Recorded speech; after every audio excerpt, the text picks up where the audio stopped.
Okay guys, it's been 24 hours since I last worked on this final skim coat. So what I'm going to do now is introduce something that we didn't introduce earlier, and that is a stipple brush.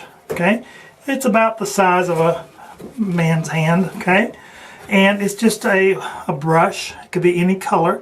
It's got holes for let's say a paint broom handle or anything like that, extension or whatever you want to do. I'm going to do this by hand because I'm just working right here above my head.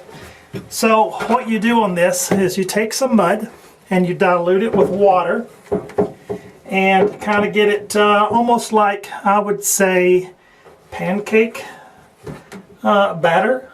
Alright, so it's going to look like this. And I'm sure that most of y'all have seen these through the years.